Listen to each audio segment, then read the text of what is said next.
Tonight we shall do a little political science, which is the oldest social science.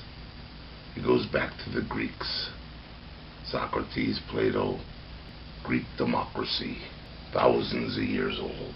And the topic tonight will be welfare and the way governments have used welfare since the time of the Roman Empire. They were really the first ones. They had a republic like ours.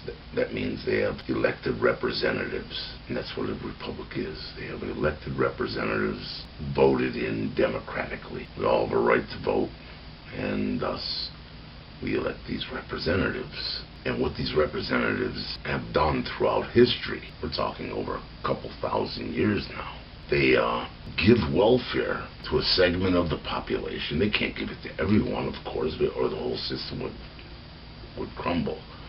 But they get a certain segment of the population they give welfare to, and they know that those people will vote them in time and time again. And this welfare its original name was pauperism. And I should like to read you a little bit about this. Pauperism.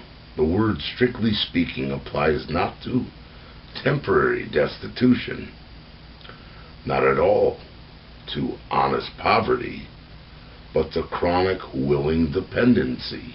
It is applicable to those who are partly supported by charity, as well as those wholly thus supported, if the condition is chronic. Destitution arising from such misfortunes as sickness or the death of the family breadwinner is usually a curable condition and does not often sink into pauperism, except through the maladministration of relief, as when more is paid to the beggar than he could possibly earn, so confirming him in his degrading habit and tempting his neighbors to give up their hard work and strike for the easier task and higher wages of beggary. The history of pauperism is, for the most part, a history of the successive mistakes in poor relief of overzealous humanitarianism and unwise charity. The early history of imperial Rome presents the first notable instance of pauperizing by undue aid. Ambitious politicians gave free grain, not to the wounded and helpless, as Athens had done, but to all men residing in the capital who could prove themselves Roman citizens. This began when votes could thus be bought under the Republic. And this is exactly what I'm trying to tell you, is that this is a form, welfare can become a form of bribery.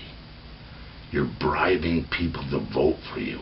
And it should not be taken lightly, because when you can pay somebody more on welfare than they could possibly earn in a job, they're always going to be their main voting block. Much welfare is nothing but a seduction by public charity, assistance, welfare, etc., dressed up as compassion by fancy-suited elected officials concerned with voter turnout for their next election cycle in a scheme amounting to mass grand theft. And this is not to say that a country shouldn't take care of its poor, because there's going to be poor always. And charity begins at home. And we should always take care of the poor in their living conditions and making sure they never go to bed hungry, and give them opportunity for education, for health. Well, we should always have universal health. I mean, we're so far behind the Europeans on that it's disgraceful for our country. We should have universal health care in this country. What a disgrace. But that's a topic for another time. Right now we're just discussing the use of welfare to buy votes. The point of this is that politicians, especially the ones we have today in the United States, are career politicians. And they use welfare often to ensure that they get votes. A certain segment will always be their backbone voters. And what is very interesting is that the people that work see this, become disgusted, and in turn don't vote. That they are so disgusted they stop voting. And the whole system becomes corrupted. Hence, you only have the segment that gets welfare voting because they get something from these politicians, and they vote these politicians back in, and the public workers who also owe their work to these politicians. So you have this system that is elected time and time again by the same people because they get something directly from these corrupt politicians. That is why term limits is the only answer to this problem. These politicians can't spend a lifetime in politics. Then they'll have no need to do this. They'll do their servancy. I hesitate to say work, because it isn't work.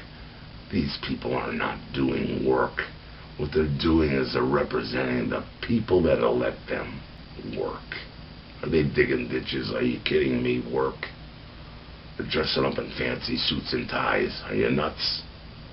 Get real, get real, America. These people aren't hard-working. What they're doing is they represent the people that elect them. And if they do that all right, and they're great servants, that's fine. But they can't stay there forever. That's the point. Get them out of there. And the only way you do that, guaranteed, is by term limits. Stop allowing them to serve for 20, 30, 40 years. Are you kidding? Get these people out. Give them 2, 3, 4 terms. That's it, and get out. Get out. Move up or get out. I don't care.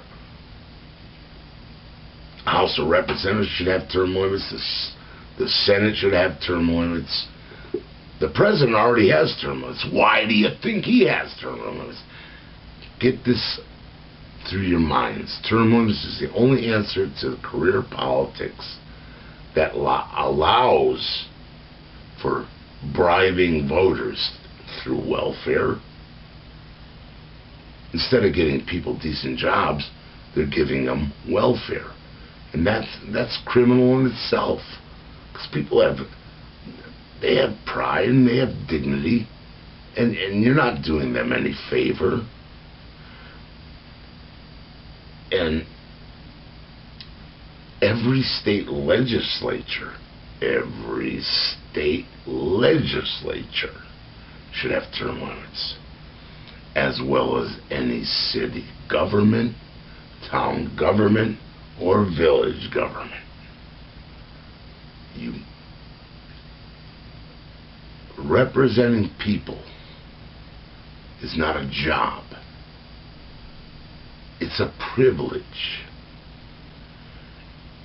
And the only reason you should be in that office, any elected office, is to represent the people, not yourself.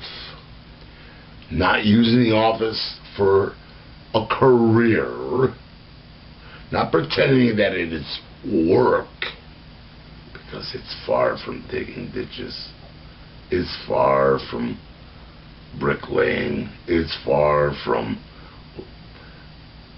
paving highways, it's far from the hard work that many people do in the construction industry.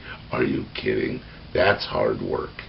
What they're doing is playing us as fools and using welfare to get elected again and again and again.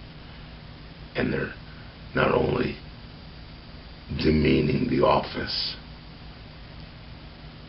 that they are supposed to be serving in, but they're demeaning the recipients of the welfare and generations that follow. for their own aggrandizement, and that's a terrible thing. And I just wanted to tell you about that. And that's political science, pauperism, welfare for tonight. Thank you for listening.